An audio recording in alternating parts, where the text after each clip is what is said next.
Welcome to the Paranormal Stakeout radio TV show with Larry Lawson. As a former career law enforcement officer and law enforcement educator, Larry focuses on the use of tried and true law enforcement investigative techniques in conducting paranormal investigations. Despite his experience and training, Larry also keeps an open mind to discussions on topics that deal with evidence that are not quite as physical in nature. Paranormal Stakeout guests are professionals in the field of the paranormal and parapsychology, conducting the investigations and research needed to further the cause of paranormal study.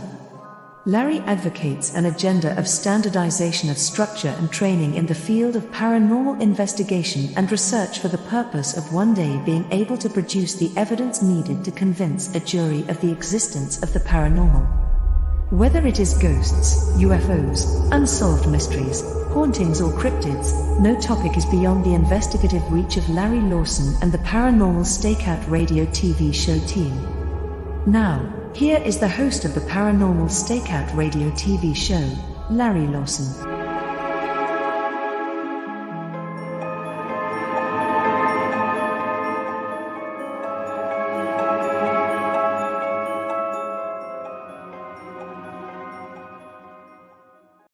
Good evening, everyone, and welcome back to Paranormal Stakeout. I'm your host, Larry Lawson, coming to you from the headquarters of the Florida Bureau of Paranormal Investigation and Indian River Hauntings in beautiful Vero Beach, Florida, just a stone's throw south of Cape Canaveral, where we're seeing rockets go up every day.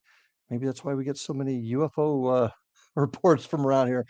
But that's not what we're going to talk about tonight. I've got a great show in store for you. I've got Mr. Steve Dills with us. Steve is a seasoned paranormal investigator with over a decade of experience, and his journey began into the unknown began at a really, really young age. As a young child, he was often disrupted at night in his sleep with things that were happening that defied explanation.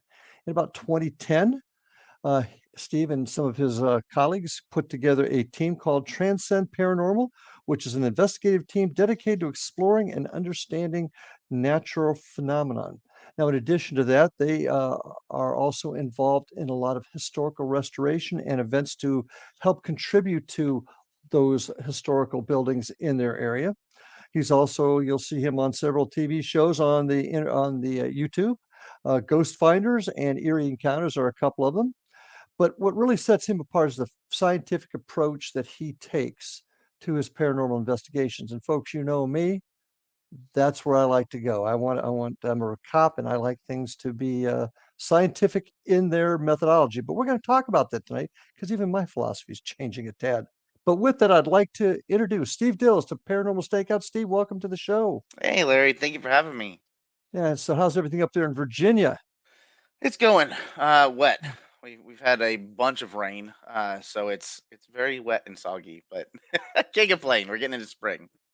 Yeah, that's and it's even starting to rain a little bit around here also. So you've been into this business, paranormal research, investigative world for about 10 years. Tell my audience a little bit about your background, how you got here, and what significant events really molded what you are today. Yeah, so the biggest thing that kind of I guess drove me to the paranormal was my childhood. Um, I grew up right outside of Philadelphia, and uh, on gosh, I was young, but one of my birthdays, we up and moved here to Virginia. My father had a job opportunity that he could not pass up, and so you know how that goes.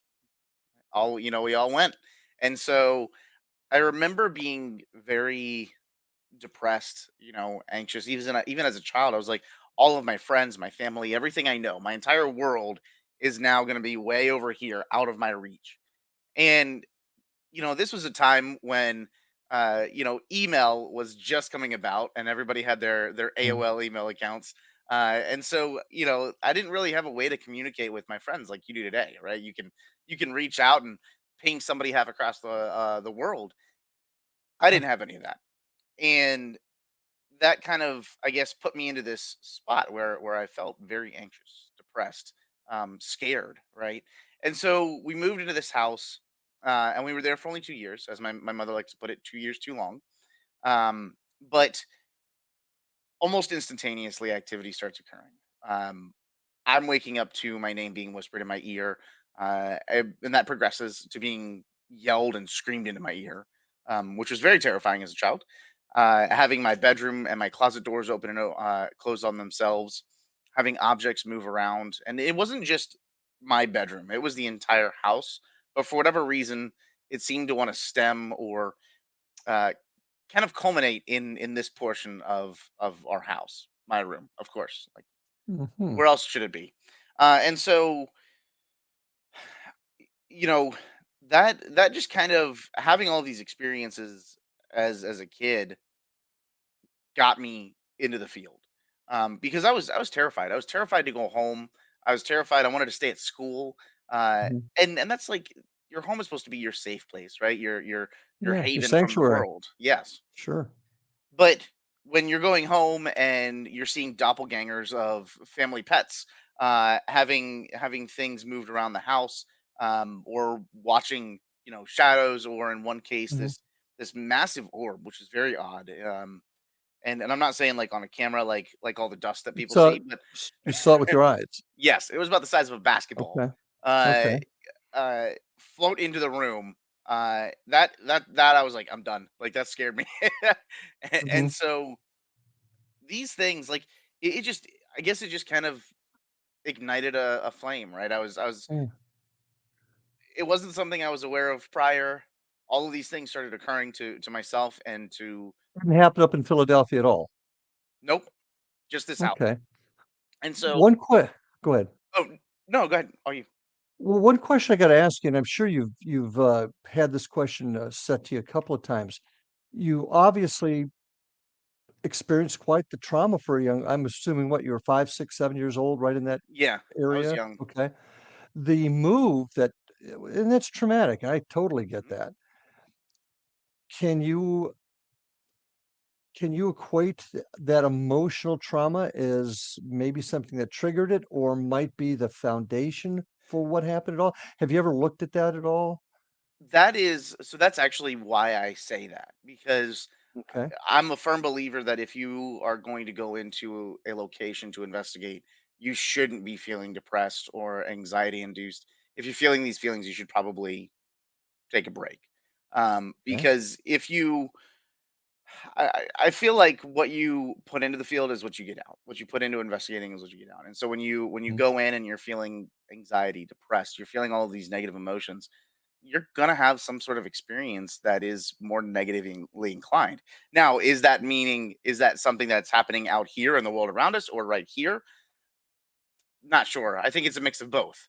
And so I think that a portion of what was going on was me creating some of these experiences, some of these things, Okay. right? Like I'm already in this bad space. And Right. so things that I'm experiencing, I'm already going to interpret as negative, right? Now, Sure. on the flip side, I also feel like that can stem things. That can, you know, kind of stir the pot a little bit and say, "Hey, I'm over here. How's it going?" Mhm. And so, not only was I having experiences, my mother, everybody except my Okay. father, because my father was like, "I don't see anything," uh, and so, and it wasn't until after we moved out of the house that he finally opened up, and he's like, "Yeah, there were some weird experiences," and I'm like, Okay, so you weren't the only one experiencing these things. "No, nope, Okay. Okay. And you go back to some of the theories of, poltergeists and yep." that being young young ladies in particular at a certain age tends their energy tends to create these, situations. Sounds like that may have been part of what was happening with you. I think it's possible. I think because of the mindset that I was in, I think it's very, Mhm. very plausible idea. Mm, I wish I could go back and test it and be like, all right, well, mm, let's see. Um, but I think that it was a mix of, there were other things going on in the house. Mix that in with kind of my own headspace, and it's like, all right, perfect storm. And mhm, then as a young child, you know, it's almost impossible to discern between one or the other because you have no idea, right? Now mhm. we are able to look back and say, oh, you know what, I think that's a mix of this, or it could have been this, or it could have been that, and put something more tangible around it. But as a kid, oh my god, I was absolutely, the house was Yeah. horrific. I refused to be in there by myself. Uh, Um, it was wild. was there a history to the house? So the house was newly built. The house Okay. was just built. It was one of the last remaining houses in the neighborhood that was just sitting there. Nobody had purchased it. It did have a very very weird layout, which I think probably uh, kind of in part is why it didn't get off of the market so quickly. Mhm, Um, on the flip side, my parents were looking for a place very quickly to just move in so that we could get settled into the area and sure. then start looking for a more permanent house. And so we moved in with the intention of not staying there very long. We were there for 2 years. And during that time, my parents had actually had a house built on a larger piece of property. And so we were there for just a very short period of time, but it was just enough for me to kind of like get that interest. Now, while the house doesn't have any activity or any history, the grounds, in Virginia, you can't spit without sitting something Civil War Mm, or even Rev War, and so there were no battles on that property that I was able to locate. However, I do mhm, know that there was troop movement and encampments right in that area. So it's possible that it's something from that time period. Um, mhm. it's difficult because I've not had access to go back. Um, and I'm not gonna go knock on their door and be like, "Hey, listen, I grew up here as a kid. Your house is absolutely Yeah. like, Yeah. can I come Yeah. in?" Um, they'd probably call the cops on me. Uh, Mhm, but I think that it is tied to if there's anything that's actively there, I think it's tied to the land and just mhm. what occurred there prior to because this was some low land, and so when they started developing it, they came in and just dumped dirt everywhere, and then built the houses up in big, massive neighborhoods. So And I agree with you. I think that's something a lot of folks in the paranormal research field they tend to forget. Oftentimes, it's the land, not the building itself. or And something that was so there prior. mhm. And I like your ability to discern and able to look at emotional triggers as well as possible paranormal activity and looking to be able to separate the two. And you said something that was really interesting, and I want to get into this later in the show, and that's repeating it. Hmm. And I noticed in your res, you you try to use scientific methods to substantiate evidence. Well, the Hmm. biggest problem we have in the field today is being able to repeat it and sticking Yes. truly with the scientific method, and that's a huge issue. Yep. So I don't want to get too too far ahead of us You're like, because I let's got lots go. of well, I got lots to talk about. So, do the experience you had the experience as a child, it continued on, I'm assuming, even after you left the house? Nope. Nope. We moved out of the house. Absolutely no more activity. But it was enough, and so I guess lost that fear after a while, and it turned into fascination, and it turned into why did that happen to me? Why did that happen Mhm, here? Why did that happen to me? How did it happen? What is this? And so I took that, and you know some of the very early TV shows on paranormal were coming out. This was before mhm. Ghost Hunters, all this sort of stuff, and so I started doing my own digging and diving, and finally grew to the age that I was able to get a car, and Mm. I moved out and I Oh, got into that's right. college, Ah, and that's when I started hitting the road. I well, that's, and I gotta cut you off here because 'cause we're about ready to take our first break. It goes quick. But when we get that's back, I wanna talk a little bit more about how you developed yourself and trained yourself in the field. So, folks, Steve Dills from Transcend Paranormal. Interesting conversation. Stay tuned. We'll be back after these messages. And we are back on Paranormal Stakeout with my guest tonight, Steve Dills from Transcend Paranormal up in Richmond, Virginia. Steve, getting back into your background, and I appreciate you talking about it because I think a lot of people have things that occur to them and they don't like talking about it. They don't like telling other people. And I think when that occurs, when people do talk about it, they start to feel better and open up themselves. Myself, yep. I did not have my first experience until I was in law enforcement, oddly enough. Oh, I had really? yeah, my mom was very in tune with strange occurrences, but it wasn't anything I experienced until after I was in law enforcement. But so many folks have that experience that you did as a child. Now, Mhm. in these experiences in your home, and don't need to go into detail if you don't want to, but were you ever touched or physically harmed at all? Um, I had one experience um, that I can remember, and I wasn't hurt, but it was something that to me was, I guess, being told this story was significant.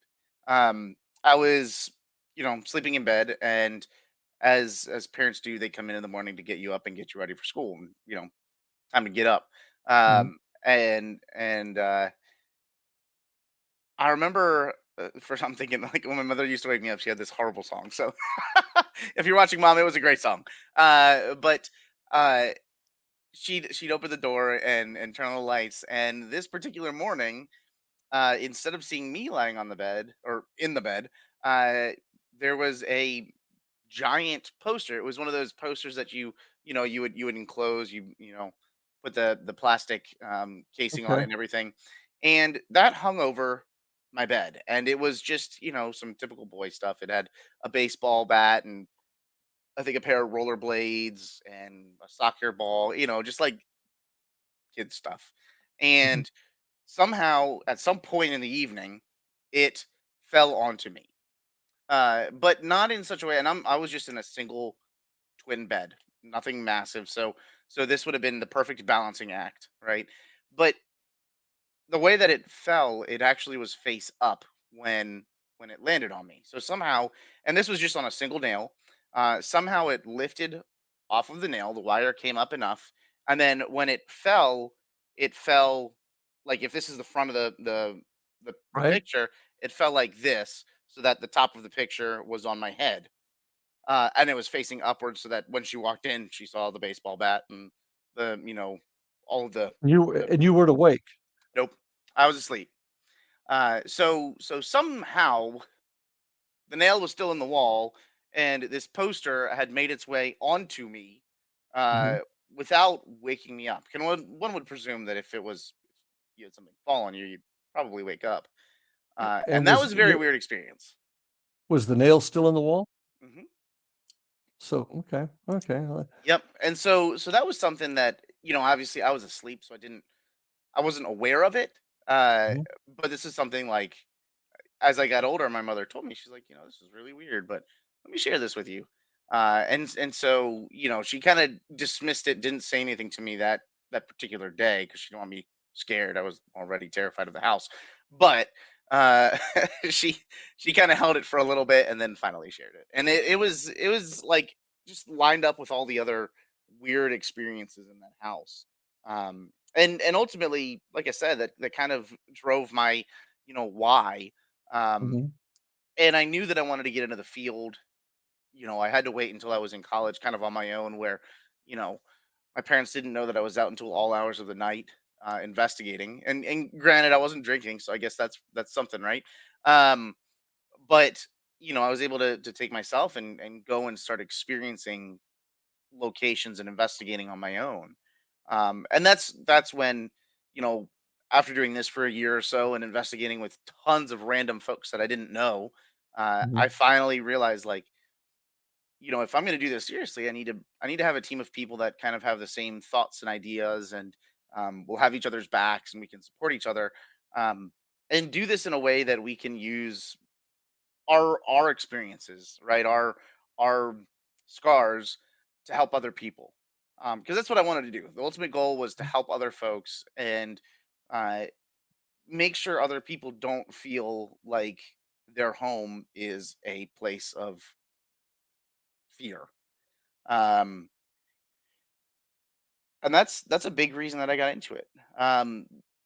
The So sac- how did you yeah, pick these folks? How did you pick these folks to become part of Transcend? It was 2010, I believe, so you've been doing it for a yeah. while. So we actually investigated in this group called the Richmond Paranormal Society. Mhm. And at that time, it had been formed, and there was thousands of people in this group. It was a meetup group. If you ever used Meetup way back in the day, and so uh, it was basically this massive group of anybody and everybody that was you know interested in the paranormal, Mm. dark tourists, um, and I call dark tourism like folks that like go on ghost tours and all that sort of stuff. Um, Okay. Anything from people that had been investigating already. It was a massive group, and so let's say they found a place that they wanted to investigate. Somebody would line it up, and then they'd say, okay, the first 10 people they posted out in this group, 10 people that reply get to go. And Hmm. I work in IT, so I'm always on the computer. So I had a fairly good chance of being one of those folks. And so I started doing these investigations, and we'd head to a few different locations around here. And I very quickly realized that every single time I would be investigating with sometimes some of the same people, some of the same folks, but then more often than not, it was just be random people that I had never met and I probably wouldn't see again. And I realized that if I'm going to go into a space and it's pitch black, I can't see anybody around me, I probably should do so with people that I know. And so, after kind of chatting with some of the folks on these investigations and some of the people that I had seen, kind of recurring, we Mhm. decided, hey, you know what, we're gonna do our own thing. And there was just four of us, and we decided we're gonna take off. We're gonna start investigating ourselves, and build kind of some solidity around this, and we did that actually in 2007, 2007, 2008. So there was a couple of years prior where we were just kind of doing our own thing, and we didn't really have a team per se. We were just us, just doing, Mhm. going to Okay. places. Um, and then 2010, we're like, let's just make it official. Let's, if we're gonna do this, like we've been doing this, we work together well, let's do this. And so that's when we kind of formed the team. And then we've been growing ever since. We're close to like 30 members now, which is a little Oh my. crazy. It's a big team. Yeah. But we're all adults, and everybody is here with a shared goal, which is really nice. And so we all get along and work towards our mission of helping folks and helping historical locations. So you put this team together. 30 is a big crew. I've got about It is. 12, and sometimes that can get a little unwieldy. But there's a lot of folks that listen to this show that have an interest in doing research. Many of them are very serious about it. Some are what I like to refer to as paranormal thrill seekers, folks that just like to go out, hear the bump in the night. Hmm. But all of them have a good heart that we deal with. How do you train yourself to become more professional? And then I want to kind of move into what your methodology is, how you investigate. How, Yeah. let's start off by talking about how you train your members. So it's a very interesting topic because a lot of times when teams start out and they're very fresh, you kind of stumble around a lot. One of the big things that we talk about, and how we operate as a team, is acting in such a way that it's a business. We are not a business. This is a passion. This is a huge hobby, a passion, right? None Mhm. of us make money. We lose money. We throw it into travel and gas and hotel stays, but we try to act professional in the sense that this is how we would operate if we were in an office space. You Um, charge? Do you charge for an no, investigation? nope, Okay, no, no, no, good, never, never, never. good. And so we say, okay, obviously some of the easy things. We're not swearing. We're not talking about politics. Some of these sorts of things. Um, but then we also kind of have these team investigations or team building sessions where we'll go into a location. We've got a few home, quote unquote, home locations that we'll investigate. And when we go there, we work together as a team to kind of just, I guess, standardize and formalize how we engage. Whether it's a client, whether it's the public on a public investigation. And so some of the things that we do is, and we didn't start off with this, to be very clear. It took some trial by fire and learning from getting burned on some things, but extent excuse me, extensive client interviews, right? And Mhm. that's for historical locations as well as private residences. So we have a very strenuous, and I hate to use that word, but is a lot more lengthy than a lot of the teams I've seen, um, interview process. It's Mhm. not like, okay, hey, listen, we think we have 10 ghosts at our house. We need you to come over. A lot of people will be like, we'll be right there. We're like, all right, hold up. Let's talk about this. And so we have a very lengthy process of interviewing before we even step foot on the property. Why? Why? Tell us why. I think people need to hear this. It's a great question. Because you don't want to get caught with your pants down, I think is a very safe way to say that. When you get on site for some of these locations, it's not always safe. It's not always safe for you. It's not always safe for your team members. And there's a few different ways that that can be unsafe. The majority of it is human people, other folks. One of the things that we're always looking for when we perform these interviews is people that are thrill seeking. And I'm not in the same way that some of your viewers are, but I'm talking about um, we had one particular case where we went out, and I love using this as an example. We went out, knocked on the door. The homeowner greeted us with a glass of wine. She's already Wow. standing there. She's got a glass of wine in her hand. She's like, "Hey, how's it going?" We're like, "Good. We're here to investigate." Mhm. She invites us in, and we walk in, and there's about 4 or 5 other women sitting at a kitchen table right off to the left hand side. They've all got a Yeah. couple bottles of wine. They're all drinking. They're having a good time. And she's like, "Okay, is this all of you?" And I said, "Well, yeah." And she's like, "Well, what time do the camera crews get here?" And I said, "Excuse me, what do you mean?" She's like, "Well, you guys, you know, do ghost hunts, right?" And I said, "Well, yeah, that's what we're here for." And she's like, "Yeah, but when are the TV folks going to get here? When are the cameras going to get here? I hope you don't mind. I brought some of my friends over because they wanted to see you guys, film and do this." And I was like, "I'm sorry. I think you get the wrong idea." Um, and so we left. I was like, "I'm not doing this." But I think there's a portion that are looking for thrill seeking in that aspect. Some folks are just looking for validation. It doesn't matter what you say. It doesn't matter if it's a cracked window and that's why there is a breeze coming through every 10 seconds. They are just looking for you to validate what they're experiencing, not what's actually occurring. There's other experiences where there's drug use, and that is both illegal drug use and prescribed prescription drug use, and And those can both be issues. and those are all really important, and I'm really glad you brought them up, but we're about ready to take our next break. So All we're gonna good. pick we're gonna pick this topic up when we get back, so folks stay with us. I'm with Steve Dills, Transcend Paranormal out of Virginia. We'll be right back after these messages. Welcome back, folks. I'm with my guest tonight, Steve Dills, and we had to break there really on I thought an important topic. And you were talking about discernment here, determining Yep. what type of situation you're stepping into. And you talked about safety, of the location, the condition of the resident, the homeowner, the Yep. representative, however. And that's a tough question, isn't it? To try and find out if there's any kind of legal or prescribed drug use Hmm. in the place that could cause an issue.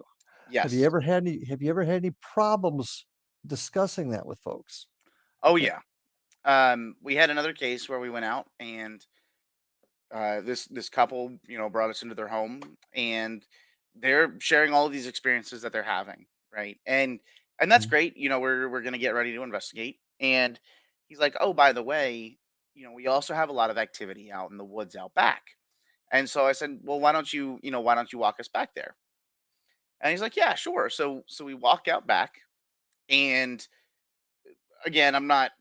Whatever you want to do is whatever you want to do. With your body, so long as you're not hurting or harming anybody else. But we walk out back, and there's a number of big trees, and behind each one of them, when we walk out further into the woods, are marijuana plants, and there was a boatload of them. And this was still when it was illegal here in Virginia, and I am not the kind that wants to go to jail because I was hunting ghosts and there's marijuana growing everywhere. Uh, and so I was like, "I'm sorry, we're gonna have to leave." And I think he understood. It wasn't anything that we disregarded his experiences or their experiences, but it was Mhm. something that we couldn't be there. Something like this, when you have mind altering substances in play and you're also saying you're experiencing things, how do you discern between the two? And you can't. Well said. Okay, well said. So, you've got that. And then you've got, let's say somebody is taking a number of prescribed drugs. Mhm. It is very hard to identify, okay, well, these two or these three are going to interact with each other in such a way that they can cause audible or visual hallucinations. And so we actually have we share with a another team here named CPRI. we share a Mhm. doctor that they have available, and we can reach out with her and say, hey, listen, I need to get in a little bit of information on this, and this. What Tell me type of what you think. doctor? What Um, medical doctor? yes, medical doctor. Okay, okay. And so she'll kind of give us some information and say, hey, this is what this could do. This is what this, based Interesting. off of what they're saying, etc. And that Mhm. gives us a good basis of, do we move forward with the investigation? The other piece around this is, and it can be rough, but depression, right? There are a number of states, and this is where it's very important to know the laws of the state that you're investigating within. But here in Virginia, let's say you go into a location and somebody is depressed. They're you know in a mental state, and because of the investigation, they end up hurting or harming themselves. You can now be held liable for that, and there are not a lot of people that realize that. I am absolutely thrilled that you brought that up because that is a huge bugaboo of mine. Um, d there are so many teams out there, and there's not a lot of training. There's not a lot of understanding of, health and psychological issues. Unfortunately, because of my profession, Yeah, you're that I aware of retired it. from, but so often people will go and investigate homes, maybe not do the questionnaire that you do. We do the same thing, I might add, Mhm. and they end up causing more harm to somebody. Now, in Yes. addition to the mere fact that these people could be pushed over to the and do something, we're also harming them. I've seen teams go in and say, "Your problem is solved. The issue here is gone." Hmm. And 6 weeks later, "Oh, it's back, but they told me it was gone." And that can if somebody's already suffering from depression, that can also fill them with more hopelessness and Yes, they can. And I feel like it's almost false promises in a way, because you're telling somebody, okay, we've identified what it is. It's, great grandma, Winnie over here. But who's to say that that's accurate, right? And on top of that, I don't know. I feel like you're putting something out there that isn't necessarily always true. And in Mhm, a sense, you can, like you said, you can do more harm than good. I've walked into cases where somebody already had a team out there, and for one reason or another, they stopped working with that team and then reached out to us. mhm, And they say, okay, well, we were told that we have a demon in our house. And I'm like, that's good, that's great, that's exactly what you want to hear as a homeowner, because you're already freaked out. And what's better than having a demon as a roommate? So, you know things like that, people like that is one of the big things, is when we investigate as a team, especially we go into residential cases, we keep all of that to ourselves. Whatever we mhm. whatever we Okay. think we're feeling, whatever we think we're interacting with, we kind of let the data and what we get in our findings, let that lead the discussion. And there's nothing in there where we're going to say, okay, we're dealing with something evil in your home, because you get to leave at the end of the night. They don't. They have to live here. And so you're putting people into this negative position, this really bad spot where now they feel vulnerable. They don't want to live where they live. And I don't know. I think that that's a really disrespectful, and I think really harmful way of going about investigating. What do you tell your clients you can or can't do? What do you explain to them? We never say, so first off, I've seen teams claim that they can remove things like a Mhm, like a vacuum. You come in, you're like a maid service. We do not say that. Um, I don't, just personally, my own personal beliefs. So sorry, everybody, but I don't think that there is any tried and true proven method that says, okay, well, if I wave this sage around, or if I open the doors and put crystals or salt at the bottom of the doorways, that means that the ghosts are gone. First off, that begs the whole question. And gosh, like I told you before, this is a whole long thing. But what is a ghost, right? That okay. is a huge question, and I don't necessarily pertain to the normal belief system. But Alice, secondly, what do you think? Well, let's stop there for a second. What do you think this phenomenon that we call ghosts, apparitions, spirits, what do you think it is? What is your personal I thought? honestly have no idea. And I feel like a lot of people will be like, "Well, you don't know what the heck," and I feel like that is a very sane thing to say. I don't know what it is yet, and I'll tell you why. Because I have not yet, in my own personal experience, I have not had a ghost walk out of a wall and say, "Hi, my name is blank. I lived, X and X years ago. Here's my information. You can find me using whatever." I've not had that, right? We go and we have these experiences. We have items moving, or we have, um, an EVP, or we have a spike in environmental data. That's great. That's all interesting things. But that doesn't necessarily mean that this is a person that has once been alive and is now dead. Like, there's to me nothing stating that a ghost has to be a human that is no longer alive. It could be any sorts of things, right? That could be anything ranging from we're all going crazy and mad Mhm. to there are uh just I mean we're still learning things in the scientific field to this day, right? We're at a best guess kind of system here, right? Could it be could it be us? Steve, could it be us? Sure, why Could it not? be that could it be the power of our own untapped power of our own mind doing Sure. things? It could be that. It could be I mean, it could be if you go with the idea of stone tape theory, it could be something like that. One of my favorites is the idea of quantum mechanics, which we already Mhm. know is a thing. We already have quantum computers. And we know that objects can be in two places in space at the same time, right? They can maintain space in two places at one time.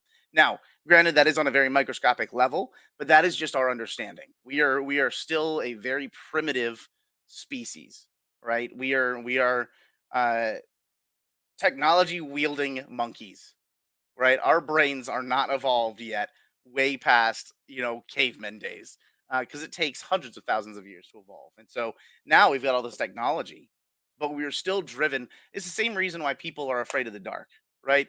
I'm in my room here. If I turn off Mhm. the lights, there is nothing that I should be afraid of. Yet my kids will walk in and they're afraid. Why? That is something that has been passed down, right, in our DNA. That Right. okay, well, Mhm. we're afraid of mountain lions. We're afraid of bears attacking. Well, there's no bears or mountain lions in my room here in Virginia. And I Mhm. mean, granted, if there were, that'd be a problem, but there are not. And so it's to me, it's difficult to say this is what it is, right? Because that is a very definitive statement, and I don't think that there's enough data to say, yeah, that is this. This is your grandmother. Um, I think that it could be anything from parallel dimensions to extra dimensional, right? We're three-dimensional creatures. Well, technically four if you consider time, but that's more of a vector. And so who's to say that there's not extra dimensions if you go the route of string theory, right? Which Okay. which denotes anything upwards from 21 to 23 dimensions, and we're not talking about Marvel Cinematic Universe dimensions here. We're talking about things that we are experiencing our own physics, our own physics of the universe that we just don't quite understand yet, or we can't grasp currently. And I can already tell we're not gonna get into the details of equipment that we And use. I that can already that be like so long. okay, yeah. But the mere fact that this field of and some people don't even like to use that term field, but this study of the paranormal, yeah, we've got equipment that have maybe a few more lights on it, a few more noisemakers, but essentially our equipment hasn't changed in 20 years when you really, really think about it.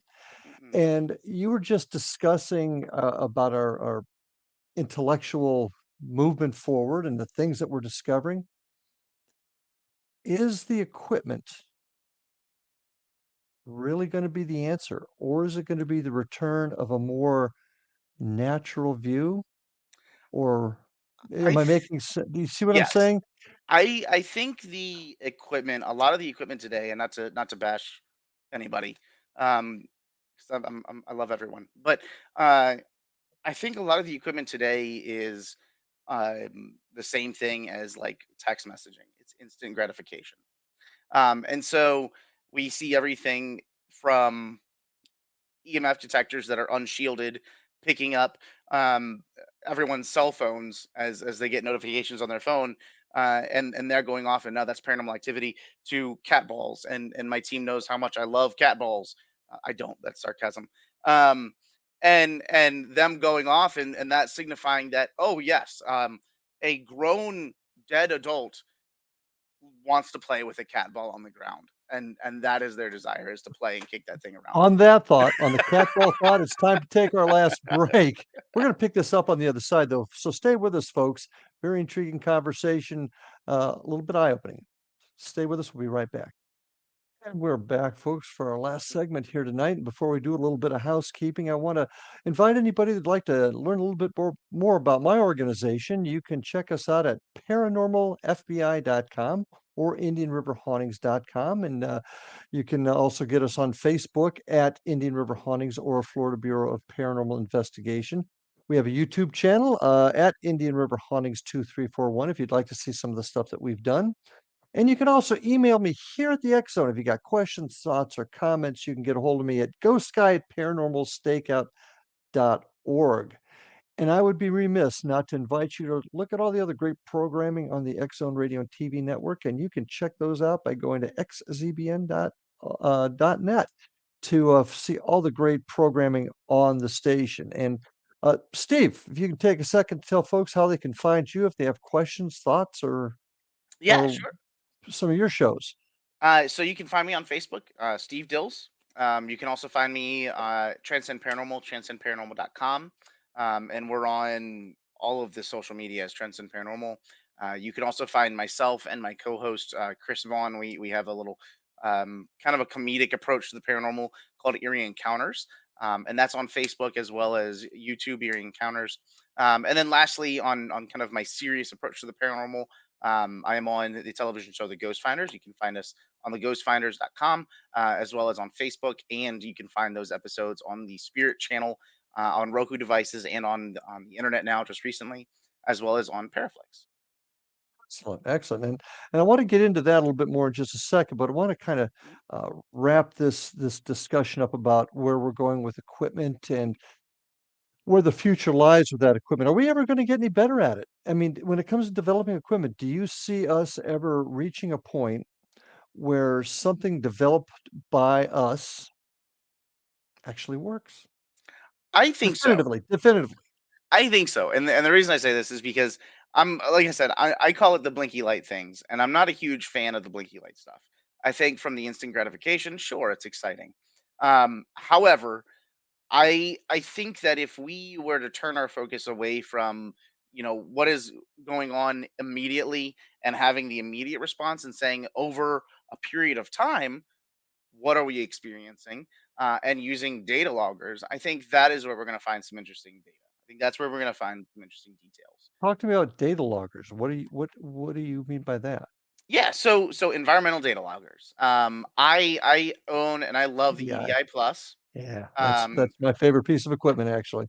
it's great, and there are other data loggers. So don't feel, folks, like, if you want to get into looking at the environmental data, that you have to go that route, because I know that a lot of times they're sold out. The thing I love about the EDI Plus is it is an entry into data logging. It is not very expensive. There are some very expensive data loggers, and the EDI Plus is a very inexpensive way to get started. So I do love it, because of that. I think it's very interesting when you set one of those things down. You don't pick it up and move it. I've seen people Nope. moving them, carrying them around everywhere. But looking at things like barometric pressure, temperature, if Humidity. there's anything's moving, humidity, looking at all of these things across the evening, and saying, okay, we have a spike here, here, here, and then going back in your data, and your video recordings, audio recordings, did I experience anything at that moment in time? And I Mhm. think that, to me, is where we're going to find a little bit more of the set in stone kind of, okay, this is anomalous behavior, this is not normal for this environment. And And that could be, go ahead. no, let's say the best thing about the EDI, I think we need to bring up is you put an SD card in it, Hmm. and you put it in, you hit record, Graph it all. and you can even have an experience yourself. You get an EVP, you hear a voice, something moves.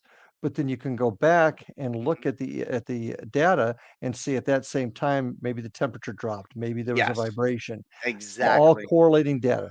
Okay. And that is something that, again, I'll throw CPRI's name out there.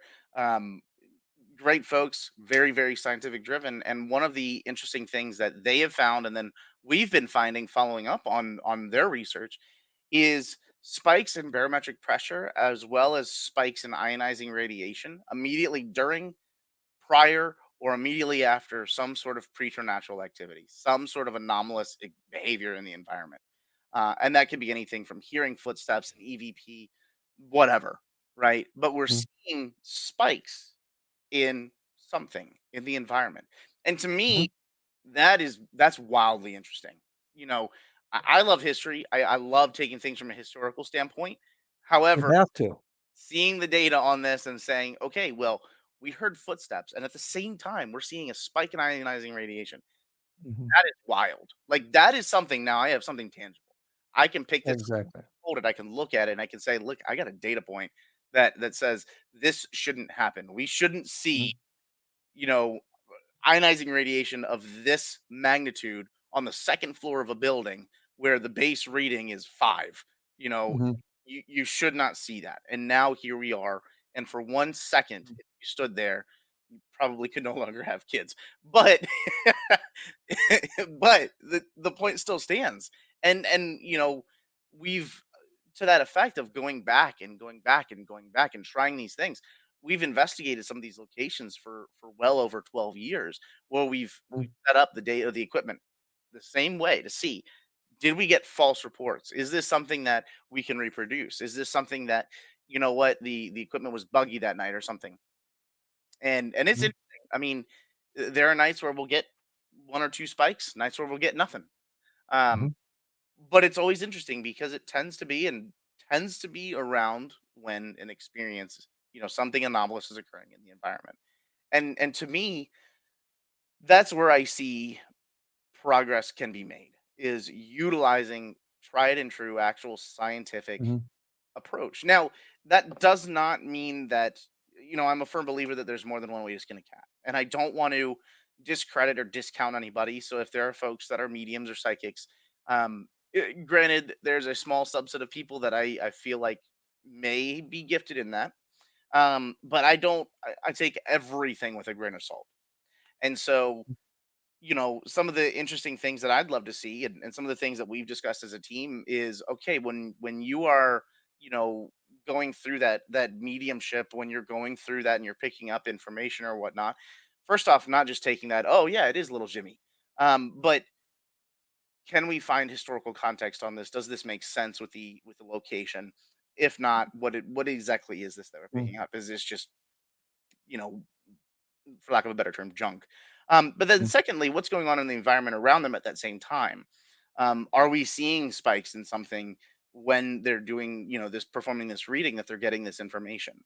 And so, a lot of people say that you can't apply the metaphysical because that is very pseudo, um, to a scientific approach. I think you can. It is a little clunky and weird.